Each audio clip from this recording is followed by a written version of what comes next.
Yahoo! Começamos! Aí sim! Fala, pessoal do canal, tá começando aqui mais um BarbaCast da UB Editora, o podcast de quadrinhos mais caótico da gibisfera brasileira. Isso eu tenho certeza. Não existe um similar a esse, né? Nada tão caótico quanto o que a gente faz aqui, né, Aguezão?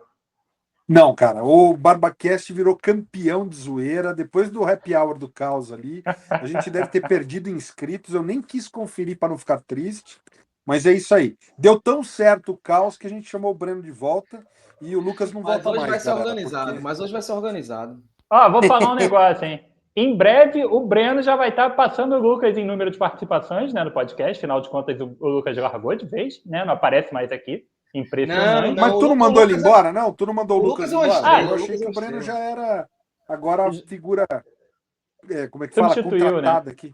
Substituiu de vez. É quase Ancelotti entrou, cara, e falou, esse cara eu não quero mais.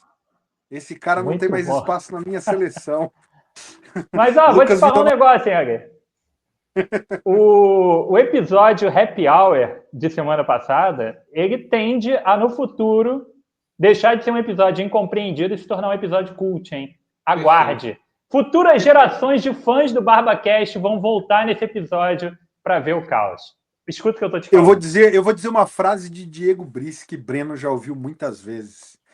Que assim, esse podcast é grande demais para mentes pequenas. É verdade. Ó, rapaz, aí sim. Não, dá aí pra fazer um especial quando o BarbaCast chegar no episódio 200, sei lá, a gente faz um react daquele episódio, contando os bastidores daquele episódio, tudo que aconteceu. Aí é massa.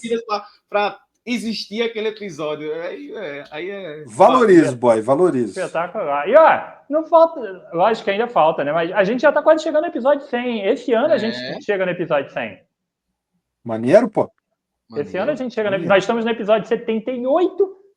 Porra, ainda tem metade do ano vindo por aí. A gente bate o episódio 100 esse ano. O Breno já está convidado para o episódio 100, né?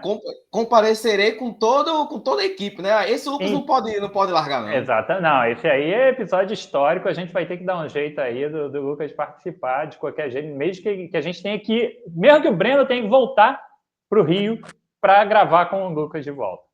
Cara, é isso aí. Não estava nos meus planos porque foi um negócio muito caótico nessa vez que eu fui no Rio. É o Rio de Janeiro, né, meus amigos? Não é para amadores. Não é para amadores. Breno, antes da gente entrar, tem alguma coisa que você possa contar da sua caótica vinda ao Rio de Janeiro aí rapidamente para o nosso público? Ah, cara, eu descobri que a gente, eu e o Lucas, né? Eu e o Lucas estava passando o ponto quando a mulher dele mandou mensagem e falou, pelo amor de Deus, vocês já estão passando, né? Eram quase 4 horas da manhã. Aí eu falei para ele, cara, eu acho que a gente passou um pouco hoje, né? Passou um pouco da conta. Quando a mulher do cara reclama assim um pouquinho, é porque a gente passou. Agora, Breno tá dando uma aumentada cada vez que ele conta. Ele falou para mim no dia que ele chegou do Rio, falou, já era quase 2 horas da manhã, daí agora, antes da gente começar a gravar. Não, era mais. Ele falou pro Bada, era quase 3 horas da manhã, agora na gravação fala, é quase 4 horas da manhã. Tem que valorizar. A gente vai começar a chegar daqui a pouco, ó, ele continuar contando essa história. Daqui a pouco amanhece o dia, já era quase 10 horas da manhã no dia seguinte. Sacanagem. Não, sacanagem. E tem quase que chamam a SAMU para ver se eu tava vivo, porque eu não acordava, né? Eu não acordava. No verdade. Porra, aí... Isso é verdade. Era mãe e pai ligando, era Lucas ligando, era todo mundo ligando. Quase que acionam polícia, SAMU, tudo para saber se eu tinha sobrevivido. Mas é espetacular, isso, cara. Sobrevivi. Isso é verdade, porque a gente gravou um podcast e eu perguntando pro Lucas lá para 1h da tarde. E aí, o Breno vai participar também ou vai só tu? Ele... Cara, sei não, ele tá dormindo ainda lá. Talvez o Breno não esteja vivo nesse momento. É isso pois aí. É, cara. É isso aí. Pois é. Mas e olha, o Breno tá ainda, cara, nessa levada, porque ele tá lá, cara, em Natal, cara, e a parada é o seguinte, lá tem os maiores São João, um dos maiores São Joões do Brasil. Então esse cara aí tá festejando o mês de junho todo. Mês de junho aqui, cara, é difícil. Para quem gosta de beber uma cerveja, para quem gosta de festa, essas coisas, aqui é a região, no mês de junho, tá? Não tem jeito. Muito bom, muito bom. Então vamos lá, galera. Vamos começar com aquele nosso papo com indicações positivas ou negativas. eu queria fazer um comentário rápido aqui interessante. Eu não sei se vocês já viram que no Prime Video tem um monte de filme antigo, né, cara? Não antigo clássicos propriamente dito, mas tem filmes dos anos 80, anos 70, tem algumas coisas assim inesperadas que a gente encontra de vez em quando. Eu recomendo muito que se dê uma olhada lá no catálogo, que o catálogo do Prime é espetacular. Só que eu acho que todos os aplicativos, como um todo, eles são muito ruins na navegação, e o Prime, particularmente, é um dos piores. Acho que você não encontra as coisas ali, a não ser que você saiba que elas existam, né? Mas, dito tudo isso, o que acontece? Não sei que vocês curtem tanto quanto eu o filme Jogador Número 1. Eu, adoro. Maneiro demais. Acho que é um dos grandes filmes da década passada, né? Eu acho que ele é da década passada, mas enfim. Eu acho que é um dos últimos grandes filmes do Steven Spielberg. E sempre teve uma coisa que me incomodou naquele filme, tá? Na verdade, uma única coisa que me incomodava no filme Jogador Número 1, que era eu não conhecer uma referência. Buckaroo Banzai. E Exatamente. tu foi assistir no Prime porque eu fiz isso com a minha esposa tem coisa de 15 dias. Exatamente. Apareceu essa porra lá e eu falei, cara, eu vou ter que assistir. Porque eu não fazia ideia do que era Buckaroo Banzai. E que porra louca é aquele filme, cara. Que maneiríssimo, cara. Maneiríssimo. Peter Weller mandando bem pra caramba. Tem um elenco grande, né, cara? Demais, cara. Só cara bom. Tem o cara que faz o Falcone na série do Pinguim lá, cara. Não, Como é que ele chama aquele cara? Eu esqueci. Tem o Jeff Goldblum, tem o professor Emmett Brown, qual é o nome dele? Christopher Lloyd. Cara, tem muita gente conhecida no filme. O filme tem um elenco pesado e é um filme que, no bom e no mau sentido, ele é anos 80 de verdade, né? Ele tem a estética, o roteiro completamente louco, insano. Efeitos especiais, tudo isso, né? Cara, a parada é completamente louca, cara. O cara é um cientista, policial, meio agente secreto, astro do rock, cara, meio Supla, meio aquelas bandas de rock dos anos 80, tosquíssimas no Brasil. A parada é muito louca, cara. Eu não Fui pesquisar o nome.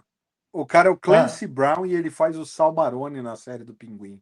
Aí. Ele é bom demais. É o cara que toma o tiro lá no final, né? Que fica... Sim, cara. E a parada, assim, é completamente insana e eu falei, cara, porra, finalmente marquei a última referência que eu não tinha de Jogador Número 1 com esse filme. E é um filme que eu confesso, eu acho que nunca passou no Brasil.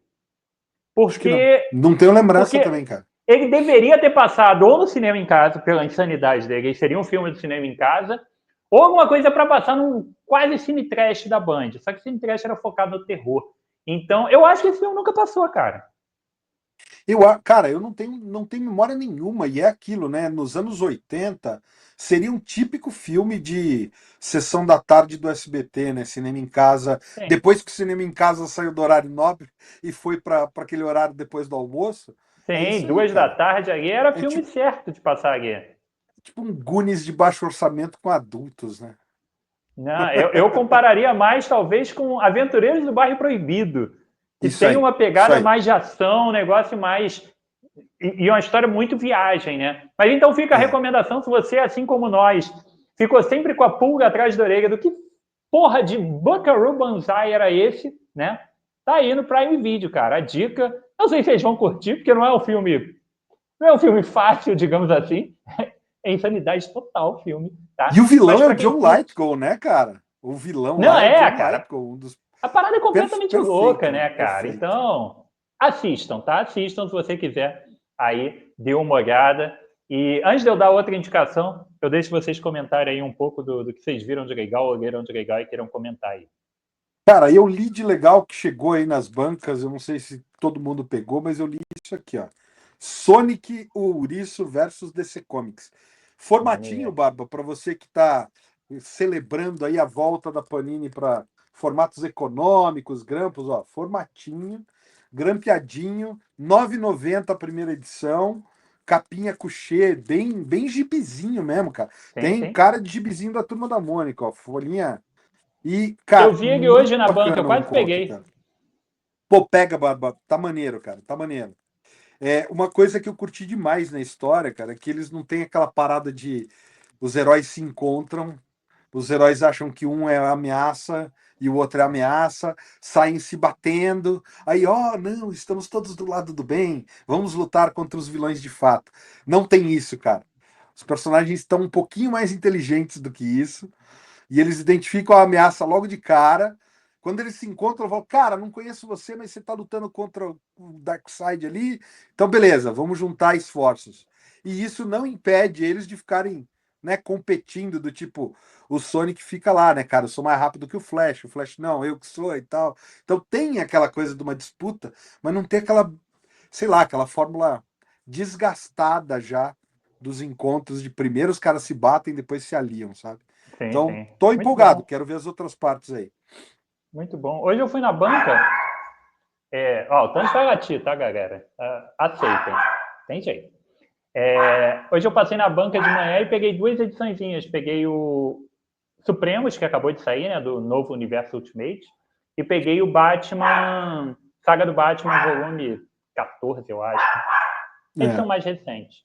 Aí eu vi essa edição, falei, pô, já gastei 90 prata aqui, vai virar 100, eu não vou pegar agora, não. Aí deixei quieto lá, mas peguei. E você, Breno? Cara, eu li Spawn, acho que foi o 3 ou 4, até comentei no grupo, larguei, né? Não vou mais esperar o nosso amigo Greg Capullo, está dropado, fique com Deus. Cara, não dá, Barba. Não dá. Quando o Marco Falando começa a conversar comigo e eu vendo o que ele quer fazer, aí não dá, aí eu largo. Não, o negócio é que nem ele sabe o que ele quer fazer, né? Esse é o ponto, então, né? cara. Então, aí eu larguei. Mas você tá lendo... Breno, você tá lendo o Origens. O Origens. Eu não O Origens número 3 é bem complicado, que é aquele que tem outras historinhas curtas, né? Ele é cheio de histórias curtas. Foi o 3. Cara, esse é bem complicado. E aí eu vou te falar, cara, existia dentro de mim uma esperança de que ele tivesse aprendido a lição. Ele, depois de 30 anos escrevendo Spawn, de 300 números, ele tivesse aprendido a escrever alguma coisa. Sim. Ou pelo menos que ele tivesse entendido que ele precisava de um roteirista. E, cara, eu li a edição 5 do Spawn, que não é o Origins, Novo, né? Que traz as edições 325. E vou te falar que eu tive uma dificuldade enorme de terminar de ler a edição. A última história, então, estava, muito difícil. Porque você vê que ainda é imagem do início dos anos 90. Sim. Só que mal feito, né, cara? Cara, não dá. E a Image tinha como grande vantagem, ou grande ponto positivo, ter artes espetaculares. E aí você não tem mais isso também, porque não é o Todd desenhando, é um cara que até entrega alguma coisa, mas não entrega algo revolucionário, não entrega algo diferenciado. E aí fica assim, cara, eu cansei das caixas de texto infinitas do Todd. E uma outra coisa que está me incomodando demais, tá? Principalmente na fase atual, aqueles 3 repórteres. Antes, eu acho que eles eram melhor usados. Antes, a notícia tinha pontos de vista muito diferentes e tal, tinha alguma coisa ali, e mesmo assim não era brilhante. Mas agora tá, cara, a página inteira são os 3 repórteres com caixas de texto de 10 linhas cada uma, e que não acrescentam em nada, cara. E muitas vezes são redundantes as caixas de texto. Assim, e que o Todd tirou isso daí do Frank Miller no Cavaleiro das Trevas, né, cara? Sim, mas uma marca registrada. Frank Miller usa, inclusive, no Robocop, no filme, né, cara? Então, tu pode usar. Eu acho que é um recurso. Eu acho que pode ser um recurso, desde que você saiba o que você está fazendo, desde que você tenha algo para contar, tá? Senão o negócio fica maçante demais. E vou te falar, decepção, cara. Infelizmente é uma decepção. E eu não queria falar isso, mas é uma decepção. Agora, por falar em decepção, eu preciso aqui, publicamente, dar os parabéns pela fidelidade ao Ultimato do Bacon do nosso amigo Lucas Souza. Porque a pessoa ir numa banca, gastar dinheiro comprando Homem-Aranha Potestade 2 e resenhar, a pessoa tem que ter um nível de entrega com a parada que não é brincadeira, Alexandre. Concordo. Então, parabéns, meu amigo Lucas Souza, publicamente estou aqui. Não, eu vou além. Nesse ponto. Eu vou além, deixa eu complementar rapidamente. Porque ele foi na banca, comprou o Potestade 2 e, diferente do que acontece em muitos casos na Gibisfera, ele leu para poder resenhar. Perfeito. É isso aí. Porque ele leu os quadrinhos para resenhar. Isso é espetacular. E é isso que eu ia falar, Barba. E uma coisa que eu admiro muito e que eu sempre tentei, né? É falar, cara, eu não li e não gostei. Pô, não tem isso. E o Lucas não tem isso mesmo. Então ele lê, ele segue, ele continua lendo, para daí falar assim: não, agora eu vou reclamar, mas eu vou reclamar com propriedade. E eu Eu tenho vou uma reclamar informação a mais, sabendo. Ale. Porque eu Manda, estava manda, lá manda. quando ele comprou o Potestade 2, né? Não contente de Ih, comprar o Potestade 2, ele olha pra minha cara e fala assim: Carângelo, Potestade 2, eu vou reler o 1. Se você é doente. Pô, cara, não dá. Não dá. O cara é bom, o cara é bom. mas é isso, né, cara? Às vezes você relê e você fala, pô, sei lá, tive um baita preconceito. Uma saga, Breno, que foi assim. Nos anos 2000 eu li aquela Superman Rei do Mundo. E eu tava, sei lá, cara, em outro momento da minha vida eu li aquilo, eu falei, ah, cara, que saguinha meia boca. E alguém comentou dela no começo do canal, cara, quando eu tava começando com o YouTube da UB, ainda chamava Sobrecap e tal. Alguém falou nos comentários dessa saga e eu fiz isso. Peguei pra reler e falei, tá, estão pedindo, vou fazer um vídeo falando desta merda desta saga. Aí eu reli. E aí eu fiz um vídeo elogiando a saga, porque a saga é maneira pra caramba. Só que eu tava em outro momento da vida quando eu li, Perfeito. achei ruim. Então, às vezes, é isso. É. Ele tinha um baita preconceito, releu e fala, pô, o negócio é bom. Mas não foi o caso, Mas né? Não foi o spoiler, caso. ele continua achando ruim Potestade 1. Vejam o vídeo, tá lá no Veja Instagram o da vídeo. UB, tá no canal aqui no YouTube. Perfeito, perfeito. Assistam aí, Agora bom deixa demais. eu falar de uma coisa boa. Boa, não, assim, boa é muito forte para falar, mas uma coisa TechPix? que. Não, quase.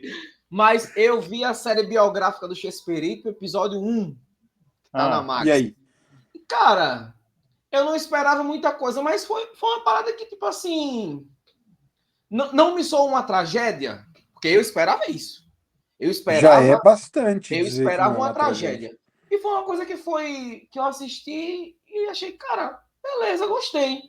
Tem as suas conveniências de roteiro, as suas forçações de barra, né? Tipo assim, ele criança falando foi sem querer querendo, não sei se aconteceu isso mesmo, sabe? E essas forçações de barra, mas também não li a biografia dele, né? Então não posso falar com propriedade. Mas, enfim, foi uma série simpática.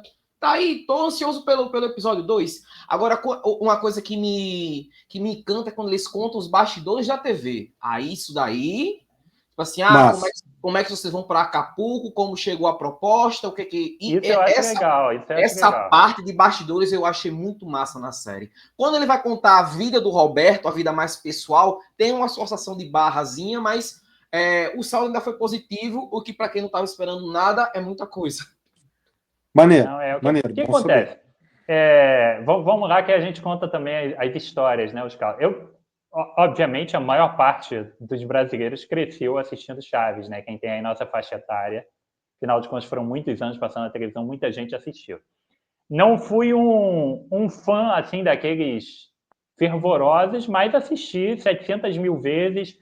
Ficava aguardando o episódio da Branca de Neve no dia seguinte, que nunca passava, e entre outros episódios que nunca tinha sua continuação, né?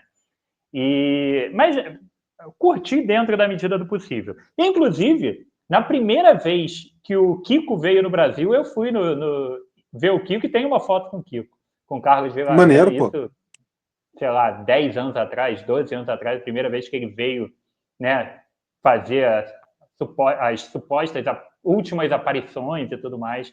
Então, eu vi. Depois eu mostro a foto, bota lá para a galera ver a foto. Mas, cara, vendo a proposta da série, né, vendo o comercial da HBO, realmente eu não me empolguei, justamente porque, cara, eu não sei se eu tô afim de ver a vida do cara. Eu acho que o negócio que tá ali é ok e tá bom para mim, entendeu? Realmente, É. uma parte que fale dos bastidores eu acho interessante. Dos bastidores da produção em si, né? Isso me chama a atenção. Mas eu não tenho nenhuma vontade de ver, de verdade, o Os Roberto amores do Roberto Bolanos Juros terminando Bolanhos, com a esposa e se traiu começando com a uma, né? Se traiu Florinda uma, se e, pegou a cara, outra. Exato. cagando para É isso, isso aí. entendeu? Então, esse tipo de coisa não me motiva nem um pouco a ver a série, sabe? Esse tipo de coisa realmente não me pega para a série. Eu veria se Eu tô fosse nessa uma série pegada talvez também. mais focada nessa parte do programa em si. Vamos falar sobre o programa, Sobre a vida dele, eu não tenho de verdade grande interesse. Eu sou da tua opinião, Baba. Vou dar então uma outra dica. Comecei a ver o Eternauta, cara. E aí? Vocês já pegaram para ver? Não, ainda não empolguei, não. Rapaz, Ricardo Darín é espetacular, né? Que ator, cara. O cara é sensacional. Maneiro demais, assim. Curti bem. É uma produção simples, até pelo menos eu vi o primeiro episódio só, né? Mas é uma produção simples, né? Então tem. Você vê que tem cuidado, é bem dirigido. Você fala, cara, legal. Não tem, pelo menos até agora, nada muito grandioso em termos de efeitos e tal. Então, cara, me convenceu bem a série. Parabéns aos hermanos aí, porque tá bacana, tá bacana. Tô empolgado para continuar. A gente tá vendo aos pouquinhos aqui, porque são só 6 episódios, né? Então, para não queimar de uma vez, a gente tá vendo um de cada vez, sem maratonar nem nada, mas dá aquela ansiedade de falar, pô, já quero ver o próximo episódio. Massa, assim, bem massa. Agui, tu chegou já a dar uma chance pro ensaio ou ainda não? Não, cara, porque assim, ensaio, a Monique tá querendo ver. Só Tá. que tem que ser num dia que ela esteja acordada para pegar a loucura e Tem que não ver devanear. com calma. Tem que ver O com lance do calma. Eternauta é que, como tem uma coisa mais padrão e tal, dá para Tem. ela dar aquela cochilada, voltar e, o que aconteceu? Sei lá, o cara saiu ali, morreu congelado. Acabou. Então, Tá bom. vai que vai. Agora o ensaio, eu falei para ela, não, se prepara que você tem que entrar no Vocês têm que ver espírito, para tem que entender ser as nuances da parada, porque é um outro nível de... E é aquilo, não julgue pelo primeiro episódio, porque cada episódio é uma coisa diferente, o negócio vai para caminhos inimagináveis. O que eu Muito vi bom. do ensaio foi o Scorsese comentando, né? Que saiu uma Eu não declaração vi. dele. Pô, ele falou que ele estava gravando uma cena e aí os diretores falaram, pô, a cena não estava dando certo, não estava dando certo. E eles percebiam o Scorsese e a Charlize Theron cochichando ali, conversando. Daí, quando finalmente eles terminaram a cena, conseguiram filmar, daí o cara falou, o que vocês estavam lá conversando? Eu vi que vocês estavam conversando o tempo todo. Aí o Scorsese falou, cara, eu não queria dar palpite, mas eu estava vendo exatamente o que você estava fazendo de errado. Mas eu falei, não vou ser aquele cara chato que vem querer dar palpite. Daí ele, agora que a gente resolveu, tá tudo certo. Basicamente Muito foi bom. esse o comentário dele. Muito bom. Vamos lá. 2 dicas aqui rápidas para a galera. Uma Mas não é do ensaio, né? Falei besteira, eu tô confundindo. eu fiquei aqui com cara de... Eu não entendi direito o comentário da game, mas eu fingi que entendi. Que não é o Aí eu fiquei estúdio, quieto. né? Qual Não que é é o aquele estúdio, é o ensaio. O Scorsese, o comentário é a respeito do estúdio. Eu misturei as Então duas tá bom. séries. Agora Mas, faz mais sentido o comentário. Muito bom, mas, Agui, a muito Monique, bom. mas a Monique precisa estar acordada para ver o ensaio, mesmo que é mais Isso. cabeçudo e tem O essa ensaio. coisa toda metafórica e tal. Eu acho maneiro. Vamos lá, deixa eu dar aqui 2 dicas rápidas. Uma eu já falei ano passado, tá? Mas agora que saiu a segunda temporada, sempre fica a dica para quem gosta de reality show coreano, O Jogo do Diabo, para quem gosta desse tipo de coisa. Programinha legal, tá? Eles pegam os coreanos subcelebridades ou celebridades que tenham um bom nível intelectual, com ensino superior e tudo mais, e botam para participar de um jogo eliminatório ali dentro de uma casa. E aí são jogos, cara, que durante a explicação do jogo, você nem entende direito de tanta regra que tem as disputas dos jogos, você fica assim, caralho, tô nem entendendo o que eles têm que jogar, tá? E aí é cheio de segredos e tal. É um programinha bem legal para quem curte reality show e reality show de disputa, tá? Não são disputas físicas, são só disputas mentais mesmo, jogos de tabuleiro, jogos de estratégia, jogos... Porra, é muito bacana, tá? A segunda temporada saiu agora na Netflix, recomendo para quem gosta desse tipo de coisa. Estou terminando já ela e tá bem legal. A primeira talvez tenha sido melhor, mas essa daí também tá bem legal. Agora eu vou dar uma dica de um filme. Eu não sei como vocês vão ver, tá? Porque ele antes estava disponível no... Não sei se era no Netflix ou no Prime, mas saiu, mas essas coisas sempre vão e voltam, né? Eu assisti no Darkflix, que eu falei semana passada, né? Que quero ver um filme de terror, não tô achando, eu vou no Darkflix e provavelmente ele tá lá. E se chama Triângulo do Medo. Não é um filme novo, ele já tem uns 10 anos, ou um pouquinho mais. Ele tem até um ator relativamente conhecido, que é o irmão Hemsworth, é o irmão do Thor. Eu não sei qual é o nome, o primeiro nome dele. Ele é o irmão do Chris Hemsworth. Talvez. Não, o Chris é o Thor, né? Chris é o Thor, né? O irmão dele, tá? É um filme que saiu mais ou menos na mesma época daquele Segredo da Cabana, que é do Chris Hemsworth, tá? Não, Liam, não é Liam? Acho que é Liam. Enfim, não interessa. É o irmão... Vai fazer o Witcher agora? Oi? Talvez. Não tem um irmão que vai fazer o The Witcher agora, né? Talvez. O irmão menos famoso do... É o Hemsworth menos famoso. Entendeu? Esse é o papo. A questão do filme é um filme de um grupo de pessoas que está num veleiro, tá? No meio do mar.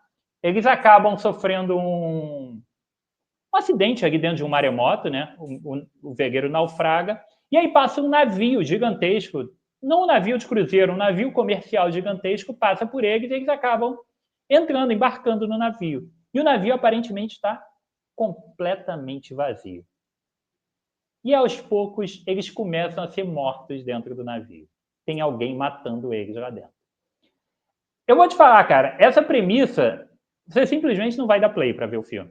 Porque mais um filme óbvio e básico, né? Um slasher básico, uma tosqueira qualquer sobrenatural básica dessa. O filme tem absolutamente nada disso, tá? Ele tem um roteiro bem legal, bem surpreendente, muito bem construído dentro da montagem. A montagem e o roteiro, particularmente, eu não achei um furo dentro da proposta que ele tem. E fica a recomendação, cara. Se você quiser assistir um filme de terror diferente, com uma pegada diferente, com um desenvolvimento totalmente diferente. Lógico, existe uma ou outra coisa que eu não vou dar exemplos para não entregar o que é a parada, né? Mas achei muito bem conduzido e muito legal, cara. Triângulo do Medo, eu acho que é um filme de 2009. Fica a dica se você puder assistir, que vale a pena. O Ari vai gostar, com certeza. Pô, com certeza, já tá na minha fila aqui. Massa. Procurem. Confirmei, é Liam Hemsworth mesmo. Liam Hemsworth. Achou o nome do filme? Achou o filme aí? O pôster é genericão, é assim, um negócio, é um barco com sangue e a menina com um machado na mão. Tu fala, cara, tu olha e tu fala, cara, é aquele filme de terror feito pra locadora que eu não vou ver. Porra, mas de jeito nenhum. O filme é legal, cara. É bem legal, bem legal. Bom demais. Infelizmente, terror, tô fora, viu, Barba? Terror... Cara, qual o seu problema com terror? Vamos lá, vamos fazer essa terapia. O mesmo aqui. Do Lucas, ele não dorme depois. Não, você tem terror medo. Exato. Terror e filme de cachorro não assiste, cara. Desde pequeno não assisto. Cachorro, minha esposa também tem um problema. Não Mas assisto.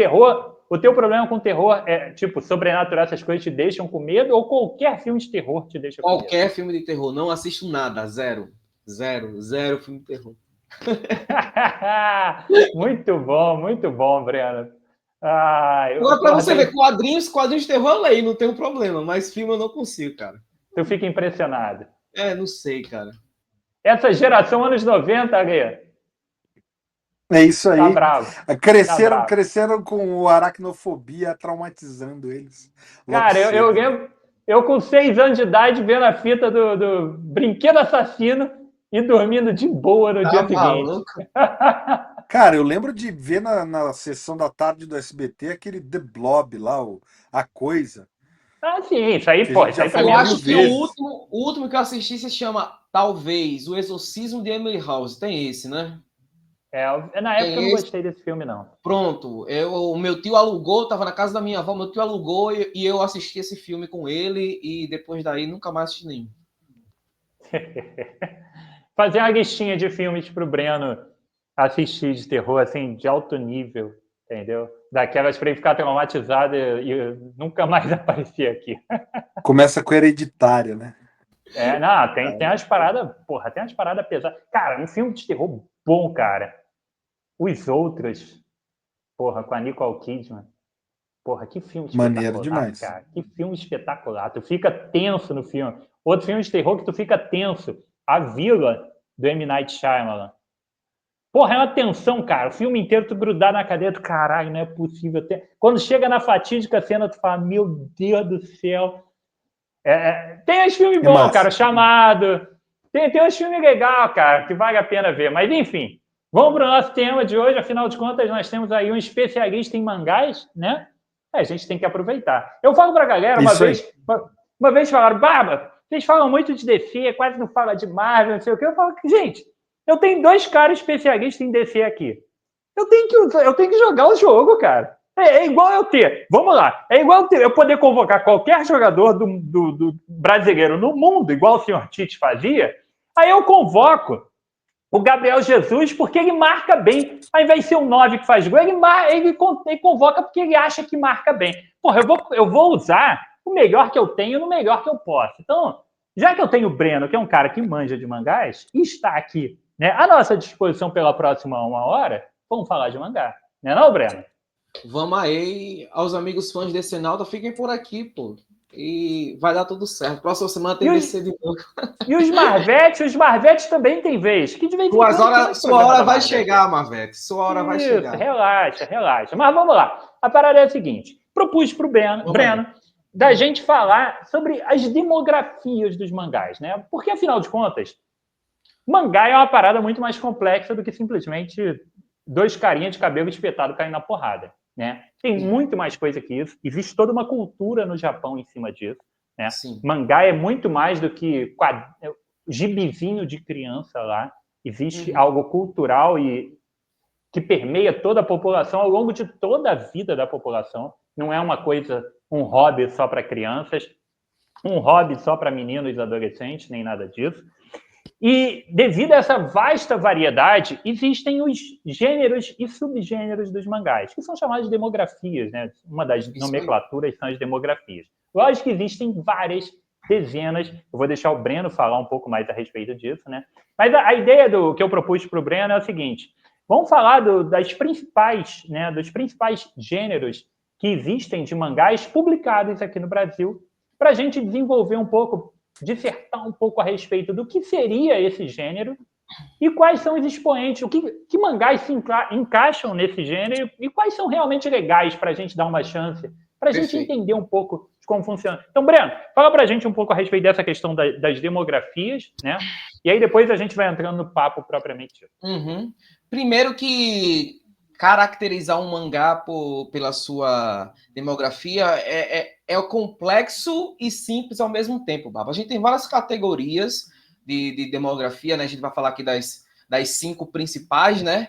E que cada uma tem a sua base, né? A sua base, as suas características, mas isso não é algo engessado, cara. Isso é algo que, tipo assim, a gente vai falar aqui que shonen é para um público masculino, adolescente, mas isso não quer dizer que uma menina não vai gostar de shonen. Então, pelo amor de Deus, não fique com esses pilares na cabeça de que, tipo assim, eu sou homem, se eu pegar um shoujo eu não vou gostar, se eu pegar um josei eu não vou gostar. Isso não existe, cara. Só são características principais de cada obra, né? E as obras meio que se confundem também, Barba. Então, assim, uma maneira mais fácil ainda e até mais certa de se caracterizar um mangá pela sua demografia é você olhar para a revista que ele é publicado. Deixa eu pegar um aqui. Os mangás saem no Japão nessas revistas, né? Esses periódicos. Deixa eu botar na tela cheia aqui, mano. A gente tem aqui uma Champion Red, né? Que tem o final polêmico de Cavaleiros do Zodíaco Next Dimension. E os mangazinhos saem nessas revistas, né? Cada revista dessa tem um público-alvo, né? E no fim das contas, a gente vai falar aqui de um bocado de característica, mas é isso que vai caracterizar cada mangá. Mais para frente vocês vão entender melhor, porque eu vou citar alguns mangás que a pessoa pode pensar assim, cara, isso é um shonen? Tem certeza que isso é um shonen? É porque foi publicado numa revista shonen. Então, tipo assim, a demografia mais certa de se caracterizar um mangá é você olhar para a revista que ele é publicado e pelo seu público-alvo, tá, Barba? Depois que o mangá é publicado nessas revistas, né? Eles são compilados nessas edições Tanko, né? Eu tenho aqui a edição do Cavaleiro Zodíaco de 86. Que chegam aqui, né? Mas vamos lá, né, Barba? Vamos começar por qual? Pelo shonen? Não. Deixa eu te perguntar. Fala, Sakura Card Captor Vamos shonen? falar a gente vai chegar nesse ponto. A gente vai chegar. Calma, não adianta parar. Não adianta. Deixa eu só falar aqui um negócio que eu acho que é uma forma da galera também entender que existe, como o Breno falou, né? As demografias já são baseadas muitas vezes na revista que está saindo, mas isso não prende o título a um gênero único e específico, tá? Por exemplo, quando a gente fala que um filme é de terror, estou dando um exemplo bem óbvio aqui. Quando a gente fala que um filme é de terror, existem trocentos filmes diferentes de terror, estilos de terror. Pode ser um terror de assassino, pode ser um terror sobrenatural. Então pode ser um terror do Jason, não é o mesmo que o terror da Invocação do Mal, né? Que não é o mesmo que um terror psicológico, que não vai ser como a Bruxa, que também não é o mesmo que um terror. Então, existem trocentos subgêneros. Tudo é terror? Tudo é terror. Existem várias categorias diferentes. E o mesmo vai acontecer no mangá. O Breno vai falar, por exemplo, de um mangá que seja shonen, e você vai falar, pô, mas não é igual Dragon Ball e Cavaleiros do Zodíaco, os caras caem na porrada. Mas é porque ele está em outro subgênero do shonen, que ele aborda várias coisas, tá? Então, acho que é igual a gente deixar isso aí bem claro. Vamos começar pelo mais difundido, pelo mais famosão, digamos assim, que é o shonen, né? O shonen, né, Rodrigo, que tem... Eu separei aqui 3 obras bem óbvias. 3 obras bem óbvias. Mas o shonen, para quem não sabe, é destinado a um público masculino, né? Adolescente, entre 11, 12 até 18 anos. E eu separei aqui essas 3 obras aqui para falar para vocês, por motivos óbvios, né? O Big Three dos anos 90, Dragon Ball, Slandunk e Yu Hakusho. Essas 3 obras aqui fizeram a Shonen Jump, a revista que era publicada, chegar a 6 milhões e meio de cópias semanais, Ale. Apenas. Olha essa tiragem. Pouquinha Queria coisa. não essa tiragem, Ale? Pouquinho. Bonitinho, né, cara? 6 milhões. Agora, um rápido parêntese aqui, o Breno. Igualzinho Vamos o lá. mercado brasileiro. Esse público-alvo do shonen é basicamente o público-alvo do quadrinho norte-americano, de Marvel e DC, né? Que se entende, subentende, hoje em dia nem é mais, mas é basicamente o que se entendia que era o público de Marvel e DC. Mesmo que a gente volte para os anos 90, que tinha a bolha dos quadrinhos, com vendas completamente absurdas, de X-Men, do Jim Lee, coisas do tipo, galera comprando na especulação de quadrinhos, comprando capas variantes, a gente não chega nem perto do número desse nos Estados Unidos, que é um país trocentas milhões de vezes maior do que o Japão. Você vê o tamanho dos mangás, cara. Pois é, cara. É isso então, aí. Essas 3 obras foram o que alavancaram a Shonen Jump na década de 90, né? O que a gente conhece como a era de ouro do Shonen, da Shonen Jump. Vamos falar um pouquinho de cada uma delas, né? Bem por cima, né, Barba? Dragon Ball, de Akira Toriyama, além Explica pra gente o que é o shonen mesmo, além desse... Quais são as outras características que tem, o Breno? Além cara, de ser... é esse ponto que eu quero. Tá, o shonen, ele, como eu falei, né, ele é voltado para um público entre 11 a 18 anos, ele tem a característica de ser ter um protagonista principal, né, e meio que vai descobrindo seus poderes ao longo da jornada, digamos assim, junto, basicamente, com seu grupo de amigos. E uma coisa que o shonen incorporou muito dos mangás de esporte dos anos 80 é você começar a transformar seu inimigo em seus amigos, né? Então, o shonen também tem essa característica de você trazer os seus inimigos para o seu grupo para enfrentar outro inimigo maior depois. Isso é clássico dos mangás de esporte dos anos 80, né? O Capitão Tsubasa faz isso a série inteira, né? Então, basicamente, esse é o shonen, né? Digamos assim. E esses daí eram publicados na Shonen Jump. Os 3 foram publicados na Então o Slandunk era mais a parte do Jump do que do Shonen. Que piadinha ruim, Ale. Tira o Ale aí da live, porra. Breno, e a gente também tem uma característica de ação, né, nesse tipo de... Acho que são características interessantes. É um mangá que sempre tem ação, né, como norte principal, independente seja a ação de porrada, que é uma característica grande, ou a ação esportiva. Exato. Mas a ação sempre está ali. E ele pode se autodividir em várias frentes, né, Porque a gente hoje não vai, mas tem um Battle Shonen, tem um Shonen de esporte, enfim, tem vários, né? Tem cada obra vai se moldando, né? Digamos assim. Mas sim, é o famoso mangá de lutinha, né? Isso, é um mangá de lutinha. E como ele... Eu acho que ele tem umas outras características, se eu estiver errado, você pode me corrigir. Ele também costuma ter uns alívios cômicos, né? Ele tem afinal de contas, estamos falando que é um quadrinho para adolescente, ele tem uns momentos de bom humor no geral, né? Tem essas quebras. Costuma ter... Não é exclusivo do shonen, né? O shonen também é muito forte isso, né? Costuma ter alguma tentativa de romance dentro do mangá. O personagem geralmente tem um interesse amoroso, ou alguém tem um interesse nele, embora a luta, o tema principal sempre esteja em primeiro plano, mas sempre tem ali uma menina ali atrás do O romance personagem. o romance é mais cômico, né? O romance Sim. nunca é o foco do mangá, é mais para ser o alívio cômico do protagonista desajeitado e tal, que não sabe muito bem, enfim. E também é um mangá que não costuma ir para o lado não, embora possa ter variações, caso eu esteja errado. Não costuma ir tanto para sensualidade nem nada disso, né? Embora possa ter um pouquinho de insinuação, né? Se for um shonen de comédia, como o Dr. Slump, como o começo de Dragon Ball, até que tem umas pitadas ali de coisas bem... Maiores, né? Um Inuyasha da vida também, sabe? Tem algumas coisinhas ali, mas... em geral, o foco não é esse, né? Quando eu faço das características principais, das bases, é onde é o foco, né? Onde é o holofote. O holofote é nisso. O protagonista que precisa se provar para si mesmo, às vezes é um protagonista recluso, excluído, ou sem poder nenhum, e ele tem que, no decorrer do tempo, com seu grupo de amigos, ir se desenvolvendo. É basicamente o shonen básico. A fórmula shonen básica. Show de bola. Então fala aí rapidinho desses 3 que você separou aí pra gente.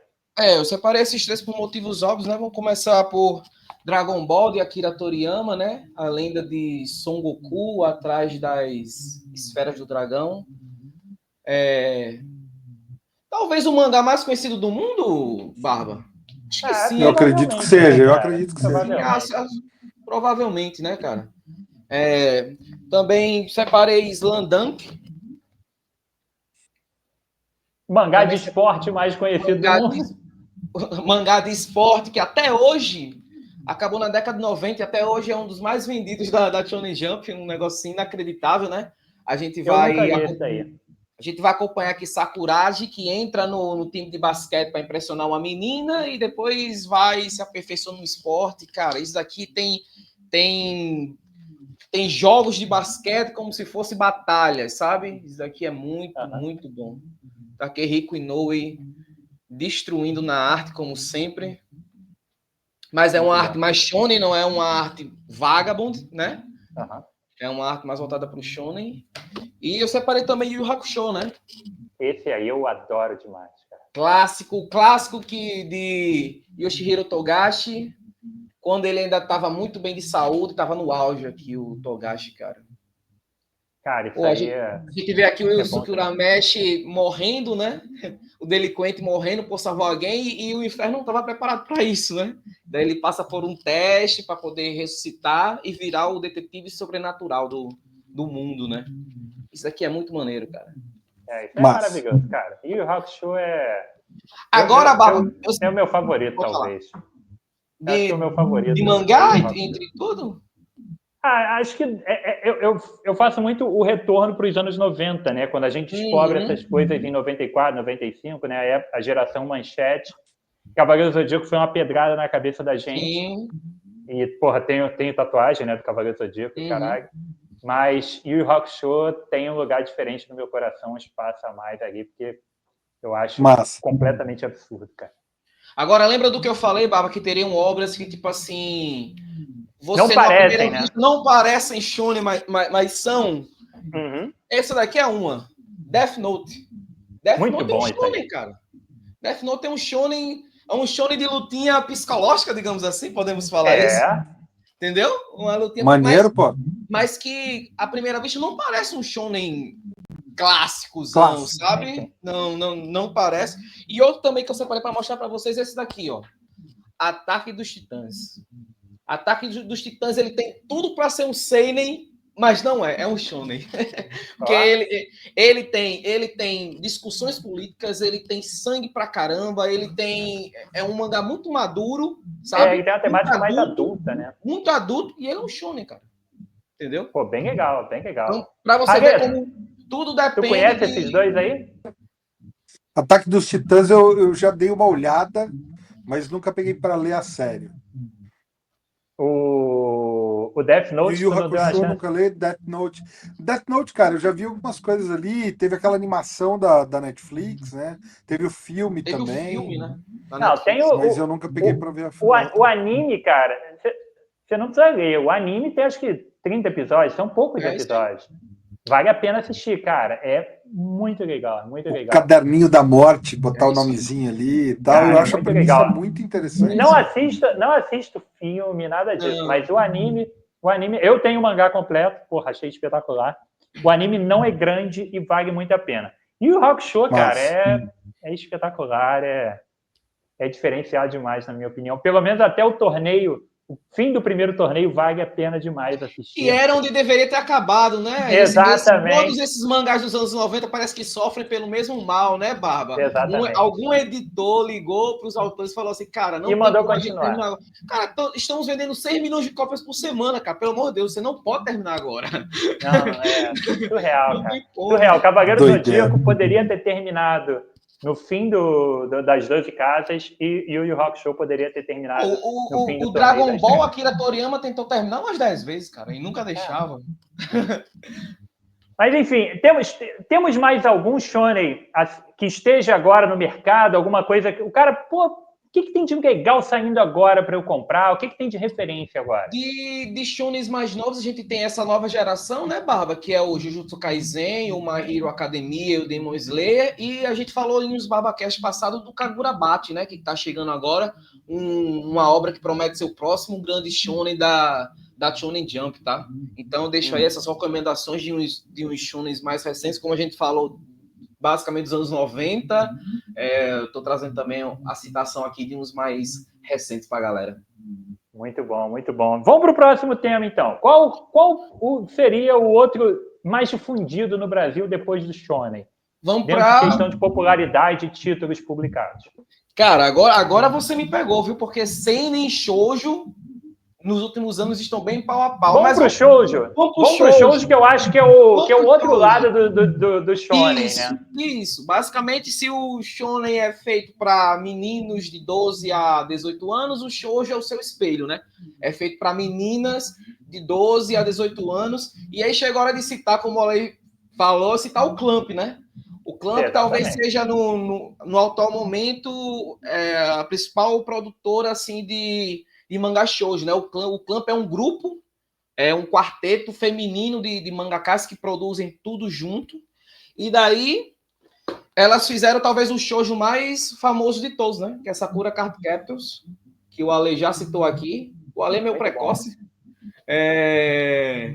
E daí, a gente tem aqui a protagonista principal, Sakura, que liberta as cartas clone no mundo, né? E daí ela parte na sua missão de buscar cada uma para reunir de volta, né? Com o Báculo, com o Quero, né? Que é seu guardião.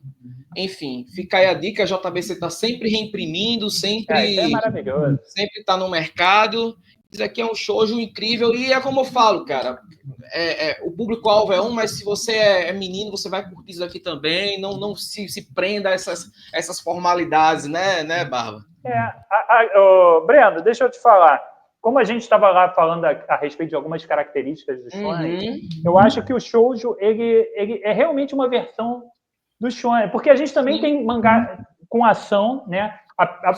Geralmente é uma protagonista, ao invés de ser um homem, é uma mulher, uma menina, geralmente, até porque existe a questão da identificação de idade, né? Você vê, os Cavaleiros do Zodíaco têm 13 anos, o Goku, quando começa, tem 6, 7 anos.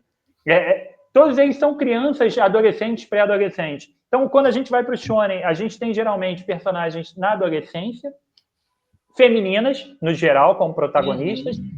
Tem uma questão daquele romance impossível que elas almejam com algum personagem, geralmente mais velho, né?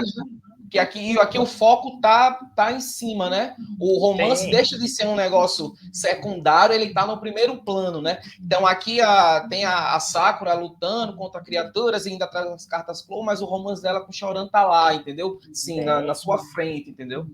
E tem aquele lance do romance japonês mesmo, que é aquele vai, não vai eterno, né? Exato. Essa porra anda ou não anda, né? Cara, é espetacular. E curiosidade, Ali, eu não sei se você leu o livro Musashi, né? Que são 2 livros de 1000 do Eiji páginas, Yoshikawa. Né? O clássico Musashi lá, um dos livros mais importantes e tudo mais. Ele já constrói essa narrativa do romance do vai e não vai eternamente ao longo das 2000 páginas da porra do livro, cara. O cara vai encontrar uma isso aí. mulher e aí ele desencontra. E aí ele vai ficar com ela, mas acontece alguma coisa que não pode ficar. Isso é culturalmente, né, enraizado nas Japão. obras japonesas, né? Sim, sim. Tem umas 2 obras aqui, ô Barba, também para dar como sugestão para a galera, porque tá chegando aqui no Brasil a coleção Clamp Premium Collection, né? É uma coleção que tá saindo lá no Japão, inclusive por 2 editoras diferentes. E aqui também vai acontecer a mesma coisa, a Panini vai publicar uma parte, a JBC vai publicar outra, basicamente relançando as obras do Clamp, né? E eu trouxe aqui 2 das minhas favoritas, Rolik e Tsubasa Reserve Chronicles. Deixa eu falar primeiro, e eu vou falar porque eu trouxe essas 2. Rolik, basicamente, tem essa bruxa aqui que tem uma loja dos desejos. Só que para você fazer o desejo para ela, você tem que dar uma contrapartida. E esse rapaz aqui estava sendo... tinha muitas criaturas atazanando o juízo dele, ele vai pedir para ela, tipo assim, pô, dá um jeito nisso, tem um bocado de criatura atrás de mim e tudo. Ela fala, beleza, mas você vai ter que virar meu funcionário, meu zelador, basicamente. Tem essa obra e tem essa obra aqui. Tsubasa Reserve Chronicles. A gente tem a Sakura Choran também, porque isso daqui é como se fosse uma grande homenagem ao Clamp. Ela perde as memórias e ele vai atrás das memórias dela durante todos os mundos que existem e vai passar e revisitar algumas obras do Clamp. E quem vai ser o guia deles? A bruxa de Rolik.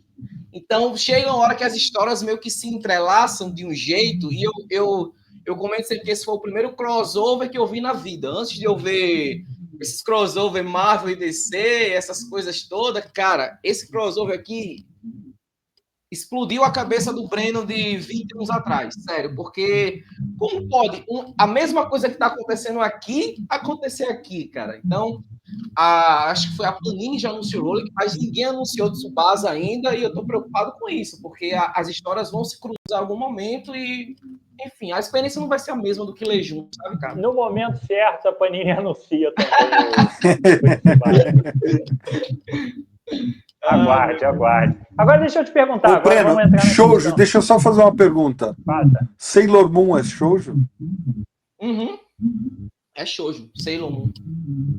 Porque é justamente isso, né? São as protagonistas, tem uma ação, tem uma fantasia ali no negócio, tem o romance.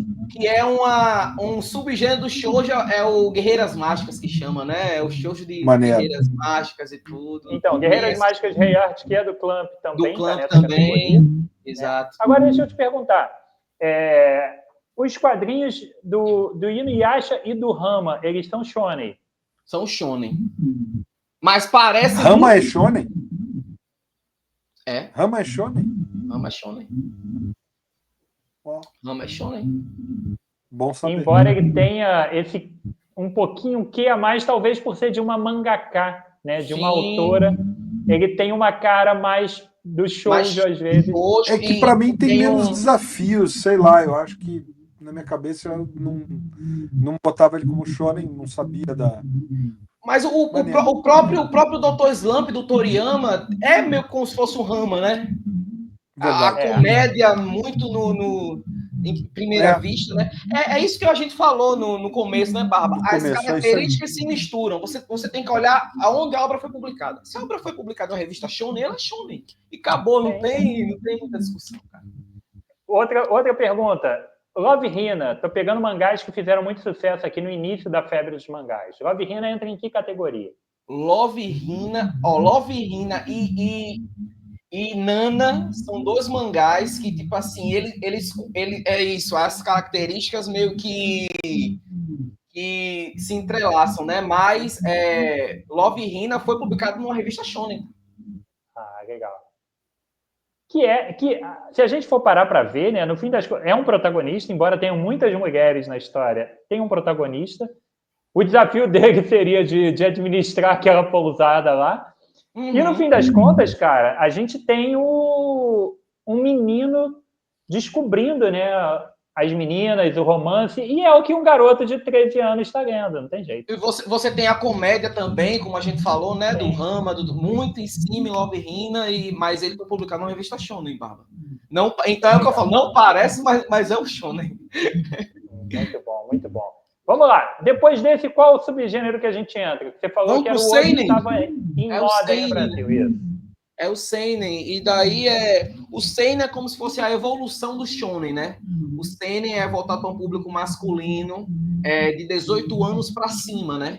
Então você tem um protagonista, obras mais violentas, protagonistas mais maduros, mais sangue, pitadas de sensualidade também pode aparecer, e eu separei aqui dilemas filosóficos também podem. E daí a gente Vagabond, Blade, tá cheio, né? Mas eu separo aqui, para mim, o melhor mangá de todos os tempos, o Lobo Solitário, tá? Isso aqui é... Você já leu, né, Barba? Não, Gui. Não leu, cara? Lobo Solitário é uma obra-prima. Esse aí eu li inteirinho. Cara... Inclusive o novo Lobo Solitário.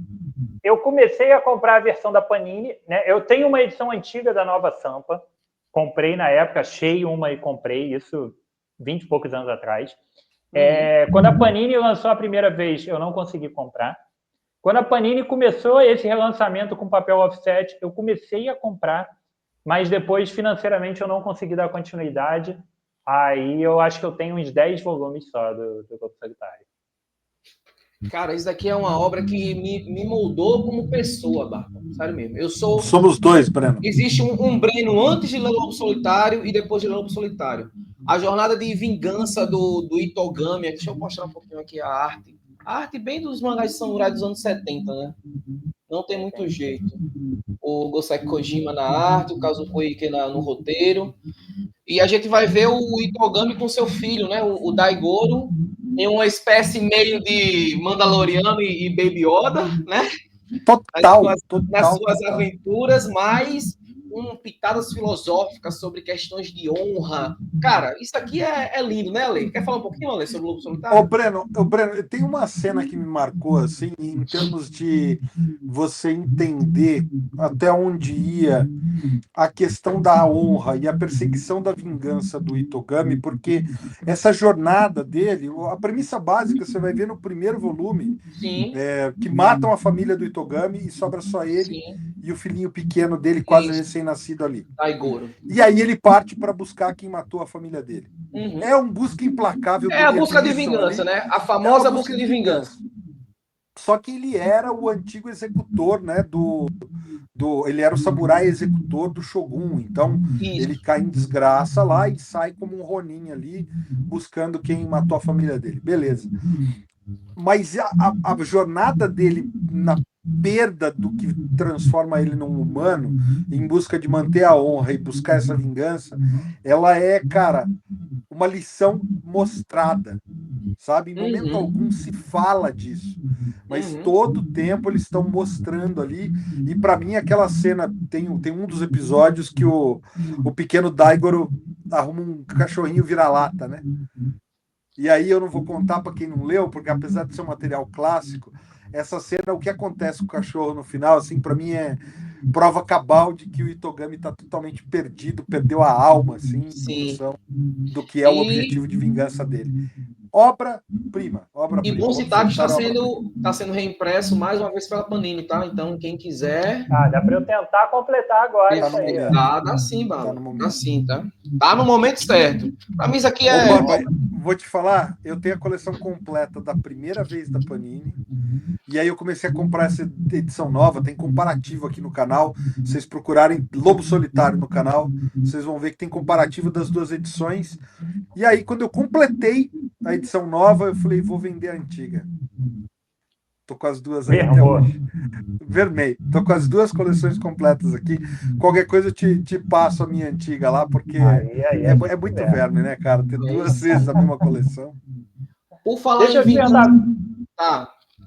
Breno, Berserk entra nessa categoria aí? Olha de quem eu ia falar agora. Por falar em vingança, né, Barba?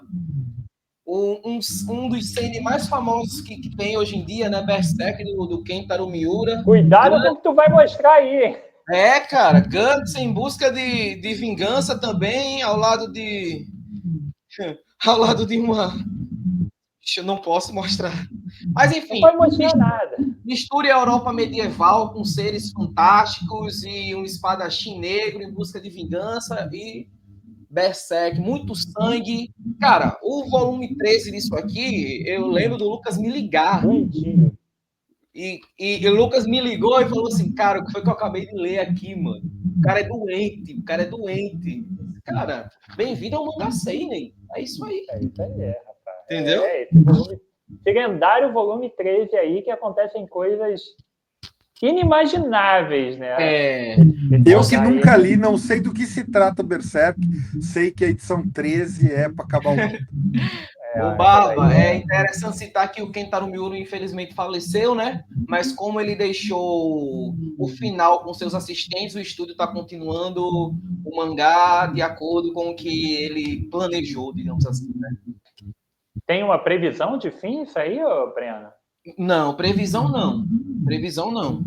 Mas o estúdio fala que eles estão seguindo fielmente o que o cara planejou, né? Tem fã que abandonou, né? Porque não é mais o Kentaro Miura que está desenhando. Né? Mas, enfim. Ele foi até o volume 38 ou 39, Breno, Kentaro? Vixe, não lembro, cara. É por aí, né? É por 38, aí. 30, é isso aí, 38 e 39. É isso aí mesmo. Fica aí a dica. Outro Seinen, o último de hoje. Isso aqui é coisa boa, tá? Akira, do Katsuhiro Otomo, a história do Kaneda, do Tetsuo. Cara, isso aqui é bom pra caramba. E a animação disso aqui é revolucionária.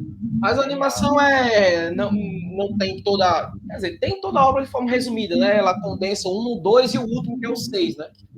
Mas, pô, cara, quem puder pegar o mangá disso daqui... Não fale bobagem, Breno. Eu sei que é um pouquinho caro. O anime é outra coisa, cara. Não, ele não é outra coisa, não. Ele mudou a história, pô. É diferente. Tem outras questões. Ele compila o 1 fielmente, pelo menos até ali os primeiros plots, coloca pitadas do volume 2 e coloca pitadas do volume 6. E pronto. Não, mas eu acho que tem uma questão no anime que não é exatamente o mesmo ponto do mangá, cara. Eu acho que o mangá ele tem outros questionamentos, e quando ele fez o anime, ele jogou... A base dos personagens é muito maior, né, cara? As discussões... Eu acho que ele quis tocar em outros pontos, e eu vi entrevista dele falando que foi o objetivo dele mesmo, do tipo, ele é o tipo do autor, o Otomo, ele acredita que não teria sentido ele fazer a mesma coisa que ele fez no mangá no anime, porque tem que ser obras diferentes, porque senão o que ele vai apresentar para quem já leu o mangá diferente no anime? Mas para mim, junto com o Lobo Solitário, são os meus 2 mangás favoritos. Akira, eu preciso fazer um agradecimento aqui, Barba, vou aproveitar, ao Yuri Morisawa, grande amigo meu da época da faculdade, que tinha sido batalhador, guerreiro, começou a comprar a edição da Globo, completou ao longo de 18 anos essa coleção aí, acho que mais ou menos isso, que levou para a Globo publicar tudo, 18 ou 15 anos, e quando ele completou, ele guardava isso naquelas pastinhas Polionda, a coleção de, sei lá, 32 números, eu acho que eram, ou mais, no volume americano do Akira, e ele me emprestou para ler. Foi a primeira vez que eu li Akira, foi a coleção dele, e agradecer ao Cassius Medawar de ter publicado isso daí nesse formato maravilhoso que chegou recentemente, né, cara? É perfeita essa edição. Coisa maravilhosa. E a Amazon levou o meu marca-página da edição 5. Eu tava comprando todas, vinha com marca-página, minha edição 5 veio aberta, sem os shrinks, sem o marca-página. Eu acho que nesse ponto que você falou, Ale, o Otomo, ele se aproxima muito do Nausicaa, sabe? Do Miyazaki, que é como eu te falei, o Nausicaa do Miyazaki. Porque são obras que cada um adaptam, digamos assim, a mesma história, só tocam em pontos diferentes, né? O mangá do Akira, ele tem muito mais tempo, tem muito mais discussão de apresentar mais personagens, e os dilemas dos personagens são muito maiores que no filme, né? Eu concordo muito contigo. Eu acho que tem muito aquele panorama de crítica a fanatismo religioso, a questões políticas. Sim. E eu acho que o anime ele vai muito mais para uma coisa introspectiva de filosofia filosofia, um lance mais espiritual, talvez, e consciência e tal, do que no mangá. Eu acho que o mangá ele fica numas coisas mais pé no chão em alguns momentos, enfim. Sim. Mas é papo pra gente fazer um podcast só sobre aquilo. Ah, sim. Com certeza. Com certeza. Muito bom. Fugiu completo. Eu ia contar uma história, afinal de contas, o Aguei teve uma história com a Akira na Amazon, e eu, curiosamente, também tive uma história com a Akira na Amazon. Cara, eu comprei, se eu não me engano, foi o volume 3, enfim, eu comprei algum volume na Amazon, e eu nunca na minha vida tive um grande problema de entrega da Amazon. Eles sempre entregaram, né, porque eu morava com a minha mãe, e eu mantive o endereço lá. Por comodidade, as minhas coisas ainda chegam na casa da minha mãe e sempre chegaram sem nenhum problema. Curiosamente, esse determinado volume da Amazon simplesmente não chegava. E aí eu não sei se eu entrei em contato, mas enfim, eu sei que eu descobri que ao invés dele vir normalmente pela entrega da Amazon, né, por aquela passa alguém lá de carro, né, e deixa o pacote, né, eles mandaram pelos correios e foi parar num bairro distante da minha casa e estava na agência aguardando a retirada sem eu sequer ter sido informado. Aí eu falei, Caraca, bicho. não, peraí. Eu comprei com frete grátis. Tudo na minha vida sempre chegou um cara, tocou a campainha, um cara que não era dos Correios e me entregou a encomenda. Aí dessa vez, meu quadrinho está numa agência em Bangu. Para quem conhece o Rio de Janeiro, eu moro em Cascadura. Bangu e Cascadura têm uma distância, né? Rio de Janeiro é muito grande, tá? Eu teria que pegar um trem e ficar meia hora dentro de um trem para chegar em Bangu. Eu falei, eu não vou lá buscar. É simples assim. Era para ter entregue na minha casa. Se não entregou, eu quero que vocês entreguem. Ah, não, a gente vai te devolver o dinheiro e tal. Então eu falei, não, eu não quero. Porque eu comprei numa promoção muito boa e eu não vou conseguir comprar por esse preço de novo. Eu quero o meu mangá do Akira, volume tal, na minha casa, não na agência dos Correios de Bangu. Sei que foi tudo resolvido, eu recebi meu Akira em casa. Mas só por curiosidade eu tive essa história completamente insana com a Amazon trazendo Akira para mim. Não, absurdo, cara, absurdo.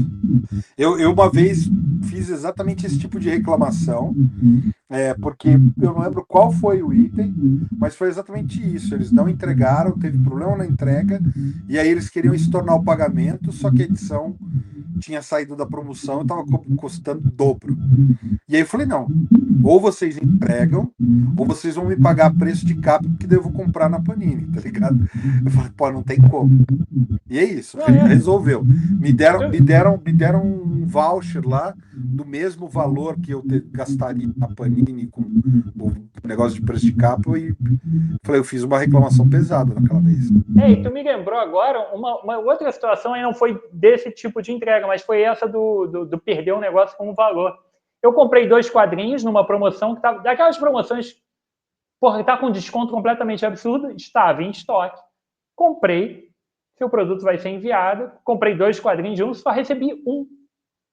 Aí eu, por que eu não recebi o outro? Ah, porque o outro não tem. Não, peraí, eu comprei, ele estava em estoque, ele não estava numa pré-venda, nada disso, ele estava em estoque. Eu botei no carrinho, finalizei a compra, deu tudo ok, o valor saiu integral, saiu para entrega e eu só recebi um. Cadê o outro? Ah, mas eu falei, olha só, dá um jeito que eu quero receber o meu quadrinho pelo valor que eu paguei. Eu sei que estava indisponível na Amazon, mas deu um jeito de chegar na minha casa o quadrinho que eu tinha comprado pelo preço que eu comprei. A Amazon tem N problemas, mas ela também resolve muitas das coisas. Isso existe uma facilidade assim, em cima disso. Breno, vamos para o próximo gênero. A gente já passou por 3 pesados. Isso. Né? Isso. Qual é o próximo? Agora a gente vai para o Josei, né? O Josei basicamente. O Josei. O que seria isso? Quais as características desse? É o espelho do seinen, digamos assim. É como se fosse a evolução do shoujo, feito para o público feminino adulto, né? Com meninas de 18 anos para cima, né? Então a gente vai ver aqui um foco muito grande no o romance, mas também em temas muito mais profundos, Barba, como, por exemplo, dramas psicológicos, questões mais de estética, questões sensuais também. Então, assim, ela aborda os sentimentos femininos de forma mais profunda, digamos assim, tá? E a obra que eu trouxe é essa daqui, ó. My Broken Marico. Cara, isso daqui é um soco no estômago. Grande. E daí É volume único, né, Breno? Esse aí. volume único, publicado pela JBC, e no ano que foi publicado, tipo assim, figurou em lista de melhores quadrinhos do ano, a rodo, tá?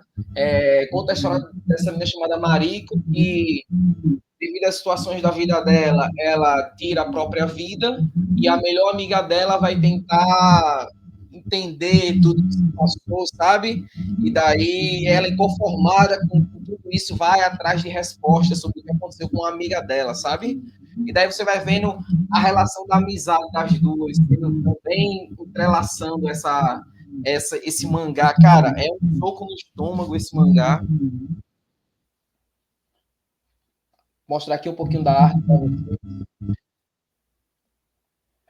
Mas você vê que já é um mangá, tipo assim, voltado para o público feminino, mas ele já trata de dilemas, de questões mais profundas, entendeu? Não é só o romance simbólico do adolescente, não. Ele trata de temas mais sérios, como ansiedade, como depressão e tudo isso, sabe, cara? Eu queria que o Ale me ajudasse agora, eu não achei aqui, mas outra dica que eu iria trazer aqui é um mangá chamado Helter Skelter. Procura aí para mim, por favor, ali, para colocar na tela para o pessoal. Cara, bora lá. É outro volume único. Que eu vou deixar também como indicação para o Josei também. Achou? Saiu pela New Pop aqui no Brasil. Isso. Abra aí, por favor, para a gente. E ganhou o prêmio Osamu Tezuka. Ganhou o prêmio também. My Broken Marico colecionou prêmios também.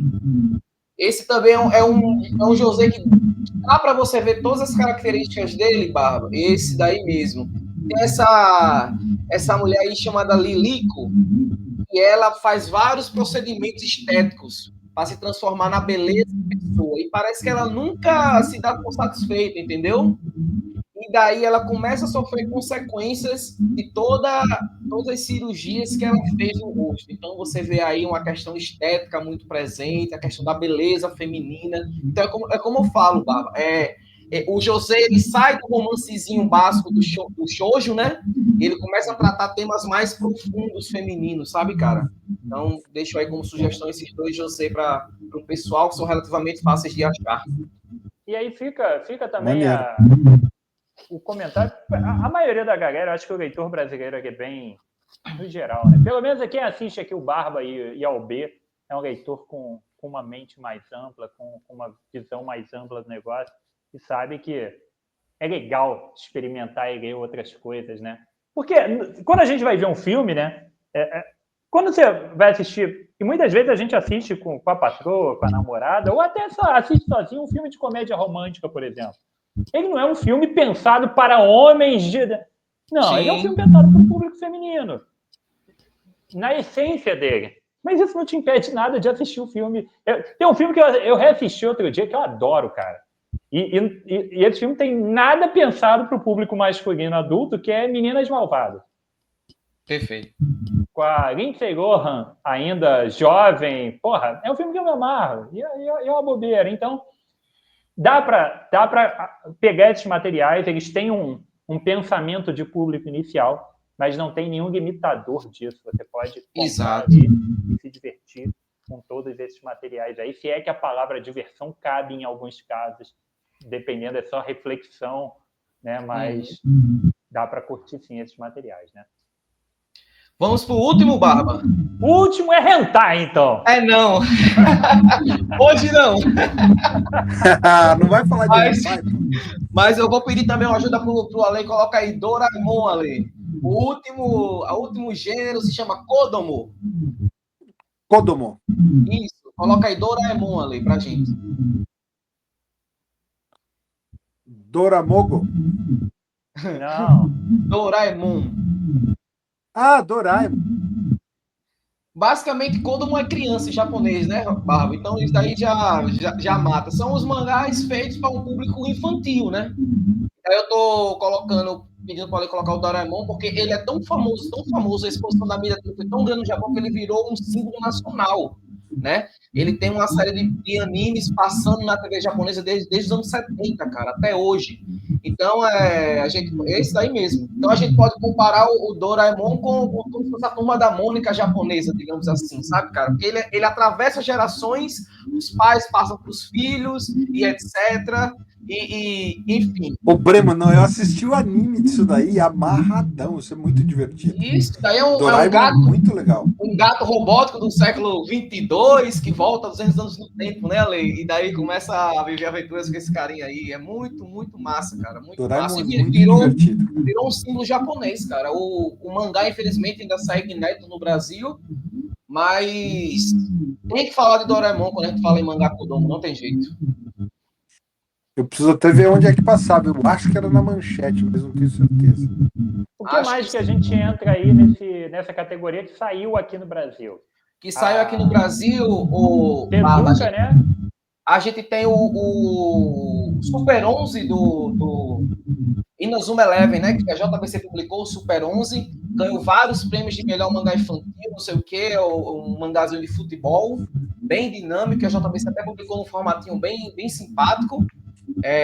A gente tem Yokai Watch, foi um fenômeno no Japão, fez Pokémon se reinventar no Japão, dizem as lendas, né, nada oficial, mas foi o sucesso de Yokai Watch que fez Pokémon mudar o seu design, mudar o seu jeito de contar a história, porque o sucesso foi avassalador no Japão, a Panini publicou aqui no Brasil.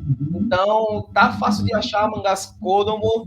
Tem vários ainda que são inéditos, mas que fariam sucesso no Brasil. O mangá de Medabots, o mangá de Hantaro. São vários inéditos que fariam sucesso no Brasil, mas eu deixo esses como sugestão aí, o Yokai Watch e o Super 11, tá? São mangás infantis bem maneiros. Então, vamos para a sabatina agora, perguntando a respeito de alguns mangás para o Breno tirar dúvidas para a gente. Breno, os mangás da Febre Junji Ito, Febre de 2024, eles seriam mangás do quê? Seinen, né? São Seinen. Né? Seinen. Aí entraria no... E o Seinen pode se dividir em mangá de terror, eroguro, mangá de samurai, e por aí você vai ramificando. Dividindo, né?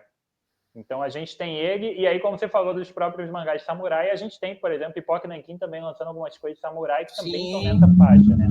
A gente tem a Comic Zone e Pipoca Nankin, talvez, a Devir, buscando mangás, mas fora das demografias de shonen e tudo mais. Eles procuram mais mangás adultos, né? Sim. Sim, mas tudo é no mesmo guarda-chuva, sabe, Barba? E daí você vai meio que ramificando essa árvore, por exemplo, o Seinen que a gente citou, aí você tem mangás de terror, os mangás de terror aí já se ramificam, body horror, eroguro, não sei o quê, e daí você vai ramificando, né, essa árvore. Mas tudo parte de onde foi publicado. Um dia a gente vai fazer um programa dos subgêneros das demografias, hein, Breno? Aí é 3 horas de programa. Aí. A gente escolhe uma demografia e fala dos subgêneros dela só. Perfeito. Aí depois aí o Shonen, a gente pode falar de Battle Shonen, que tem uma Roma, esporte, outra, comédia, outra, e por aí a gente vai, cara. Então já está pré-convidado aí para próximos programas sobre mangá aí, tá? Vamos lá, deixa eu pegar outros exemplos aí de coisas que saíram aqui, eu curti. Eu tenho uma coleçãozinha de mangás, principalmente ali do início da febre dos mangás. Comprei bastante. O Video Girl Eye, ele seria o quê, Breno? Video New Eye? Video Girl Eye. Você chegou a pegar esse mangá Video ou não? New ou Video Girl? Video Girl. Cara, não vou... Coloca aí na tela, ali, pra ver se eu lembro dele. Tu não pegou ele do início da JBC. Cara, assim, pelo nome, não lembro.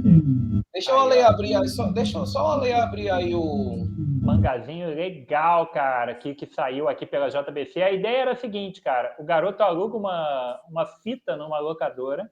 Estamos falando de coisa velha, hein? Locadora. E daquela fita sai uma menina, cara. Ah, Shonen. É Shonen. Shonen. Ele Pela tem um locadora, O lado... site da JBT não tá Video abrindo. Grower.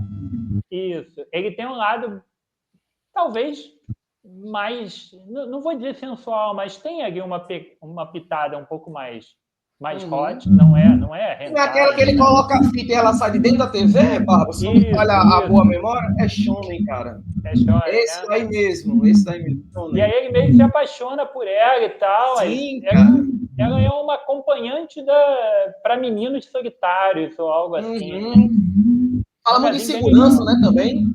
Isso. Sobre descoberta de... Né, Saiu na Shonen descobrir- Jump, Barba. É da Shonen? É, da Shonen Jump. Bacana. Esse aí é um dos que eu tenho lá. A gente tem o Samurai X, que é clássico Shonen. Shonen, mesmo sendo samurai, mas é um shonenzão clássico. Sim, porque tem todo o Gun grupo é Shonen também, né? Qual? Gun Hyper Vision Future. Battle Angel Alita. Samurai X é interessante, Barba, tem uma história de bastidor interessante, porque o Samurai X é na entre-safra, né? Quando o Big Tree que a gente apresentou aqui acaba, a Shonen Jump fica meio perdida, e é Samurai X junto ali com o Yu-Gi-Oh! Que segura a Shonen Jump até o começo do One Piece, né? Até o One Piece lanchar de vez, depois vir Naruto, etc. Então, ele tem um papel fundamental ali nessa entre-safra de gerações. O Shaman King também entra no Shonen, né? Isso aí. Shaman King, Shonenzão. Inclusive, saiu a sequência agora, né? Shaman King, The Powers, alguma coisa assim. Tô por fora, Sim. tô por fora. Não sou tão versado assim nesses detalhes todos aí, não. Agora, já que a gente falou rapidamente, para a gente encerrar, o hentai entra onde nessa história? Ele é um subgênero próprio, né? Vamos falar rapidamente, a gente tem ainda 5 minutinhos de programa, não precisa se aprofundar. Mas acho que o público quer saber. Cara, depende da historinha contada, né? Se for uma história... Breno ficou tímido. Como é que vai ser, né? Como é que vai ser a historinha que vai ser contada? Vai ser uma historinha de ação? Vai ser meio que uma batalha? Vai ser o entregador de pizza que vai oferecer uma pizza de calabresa para a patroa. Deixa eu só entrar aqui no porquê que eu perguntei, tá?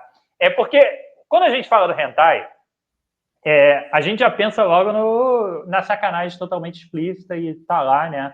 E que não obrigatoriamente pode ser isso. Eu posso estar falando de uma coisa que eu acho que flerta com hentai e não é. Porque a gente tem alguns mangás aqui que eles apelam demais à questão da sensualidade, da nudez das personagens. A gente tem, por exemplo, High School of... Ai, eu agora esqueci o nome. É uma história de zumbis que tem umas meninas colegiais lutando contra os zumbis. E elas estão com roupa extremamente sensuais. Isso, High School of the Dead. Ele flerta com o hentai, mas ele não chega a ser um hentai. Uhum. Tem também o Triage X, que é do mesmo autor desse daí, do High School of Dead, que é um mangá de ação. Né? É um grupo meio policial, meio ladrões e tudo mais, com umas missões. Tem muita sensualidade, tem nudez, mas não chega a ser esse ponto, né? Não chega a entrar num hentai. Sim. O hentai seria caracterizado mais por ser alguma coisa realmente explícita, né? Pornô, né? Isso, pornô. Exatamente. Esse vídeo não vai cair, não, né? Se a gente falar a palavra pornô. Não, vai não. A gente não está mostrando nada, a gente está conversando sobre o tema. Não, a minha dúvida era essa, porque a gente realmente tem esses mangás que tem esse flerte a mais com isso, né? Tem mangás josei e tem mangás seinen que já mostram o corpo, já mostram para o próprio Gantz, que é seinen. Cara, o Gantz, ele mostra uma mulher pelada, assim, explicitamente, né? Tem até não tem um ato também. Tem, chega a ter, mas sem ser explícito. Sem ser explícito, mas ele já mostra, por exemplo, a nudez, digamos assim, né, Barba? Então, mas o hentai seria uma coisa bem à parte dessa. Agora, quando a gente vai pro Shintaro Kago, ele chega a botar coisas mais explícitas no mangá dele. Chega, porque é o que a gente chama de body horror, né? É é um terror mais corporal, mais visceral, e daí ele abre a cabeça, ele faz um bocado de coisa meio trash, né? É como se fosse o trash dos mangás, né, Barba? É só porque aí ele chega a botar, quando tem cena, ele chega a botar uma nudez mais explícita, ele bota até cena de sexo no mangá, né? Sim. Tem O japonês é muito interessante, muito porque até mesmo mangá shonen, mesmo eles dão uma pitada lá, por exemplo, o Food Wars, Shokugeki no Soma, quando o cara prova lá uma comida, aí a mulher se contorce toda.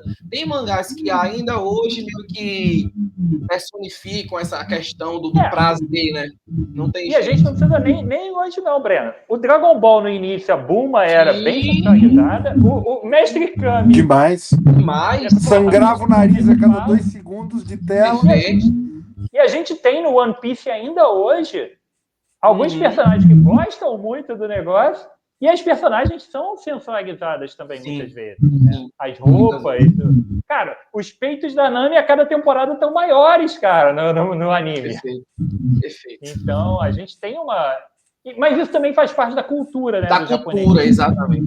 A gente não tem nem como julgar certas coisas, porque isso faz muita parte da cultura deles. Então, essa parte da sensualidade faz parte do... Acho que nos países com uma cultura mais voltada para o lado do cristianismo, a gente tem um pouco mais ocidental, né? O lado mais ocidental da parada. Mas, o Barba, isso é para tudo. Se você vê o terror oriental, a gente é muito diferente do terror ocidental, e isso vale muito para várias narrativas, né? Digamos assim. Por um lado, eles são muito reservados e até constrangidos com algumas coisas, mas por outro, eles são muito mais abertos e liberais, né? Exatamente. Muito bom, Breno. Acho que foi isso, cara. Acho que fizemos um programa espetacular aqui, hein? Curti também. Curtiu, Ale? Cara, achei maneiro, Breno. Só agradecer o convite de vocês, pedir aos decenautas calma, vamos voltar a falar de DC, Marvel vai chegar a sua hora, calma. Mas, cara, só agradecer, viu, Barba, o convite, você sabe que eu estou à disposição aí, quando precisar aí de alguma ajuda, alguma coisa, e a Lê também, saudades, e tamo junto, cara. Pô, muito bom ter você por aqui, você sabe que agora você é membro itinerante, quase membro oficial, afinal de contas o Lucas quase não vem mais. Lucas largou, né? Largou mão. Daqui a pouco tu vai estar mais aqui do que o nosso Guy Gardner. É isso aí, cara. Muito bom. Alesão, curtimos então o programinha de mangá? Curti, cara, achei maneiro, aprendi muita coisa. Eu curto mangá, mas eu não sou nem um pouco especialista como o Breno. Não sabia várias paradas que ele falou, então curti como espectador. Tanto que eu fiquei mais quieto, né? Deixei o homem falar, porque se a parada que ele manja, é melhor a gente ficar quietinho e ouvir. Quando a gente tem um especialista, uma autoridade no assunto, a gente vem aqui para aprender, né? Então... Agora, urge a necessidade de eu voltar em um programa de DC e o Alexandre me explicar 50 e tantas terras já DC e eu ficar caladinho assim, só observando. Bom demais. Como o Agui fica quietinho no dia que a gente está falando tipo de Homem-Aranha, o Agui fica meio quieto, assim, esperando uma deixa para falar alguma coisa. Mas daí depois eu dou o troco e falo de Novos Titãs. Vamos falar de Novos Titãs? Olha só. Não, porra, Novos Titãs. 9 aqui, ó, Novos Titãs. Porra, pelo amor de Deus, cara. Ninguém aguenta mais falar disso aí, não, cara. Chega. Porra, Breno, tem um programa inteiro aqui, juro pra você, tem um programa inteiro do Agui pegando cada uma das... Não tô mentindo. Ele pega cada número da saga dos Novos Titãs e fala, pô, essa edição aqui é muito boa, que acontece tal, tal e tal, e mostra a página. Essa edição aqui agora... também é muito boa. E ele fala isso de todas as edições. Acho que eu lembro. Essa daqui eu não li ainda, Barba. Essa daqui eu não tinha falado daquele dia, então vou aproveitar. Inclusive, ó, um abraço aí para os amigos das plataformas de áudio. Eu sou dessa galera aí, viu? Eu escuto o Spotify, então tamo junto aí. Se você tá só ouvindo, não viu aqui os inserts, as coisas aqui na tela, mas tamo junto aí. Eu sou dessa galera. Muito bom demais. Galera, só lembrando, nosso programa aqui, de vez em quando a gente esquece de falar isso, né? Deixa o like, hype, comentários são sempre muito bem-vindos. O programa sempre fica disponível nas quintas-feiras. 90% das quintas-feiras tem programa, lógico que nós somos mortais e de vez em quando a gente não consegue gravar, né? Mas o programa fica disponível no canal da UB, que eu acho que você tem que seguir e acompanhar e assistir os vídeos. Também fica no canal do Pelas Barbas de Odin, que eu digo mesmo se você está vindo por outro caminho, né? Os dois canais têm vários programas sobre quadrinhos durante toda a semana, com reviews, programas especiais, enfim. Acompanhe os dois canais no YouTube. Acompanhe o Instagram dos dois também, tanto da Ultimato do Bacon quanto do Pelas Barbas de Odin, que a gente faz, né, várias postagens. O Instagram da UB, então, é extremamente ativo nas postagens aqui. Acompanhem por lá também. E se você está assistindo a gente e quer só ouvir a gente no áudio, a gente está totalmente atualizado graças ao Arei, que salvou a gente, né? Todos os episódios estão disponíveis no Spotify, no Amazon Music e no Deezer. E se a gente conseguir depois botar em mais algum... Eu sou dessa galera aí. Muito bom. Isso aí. Então foi isso. Espetacularmente terminando com 1h30. Foi mais um BarbaCast da UB Editora. Valeu, galera. Ale, grita e fecha aí. Tchau!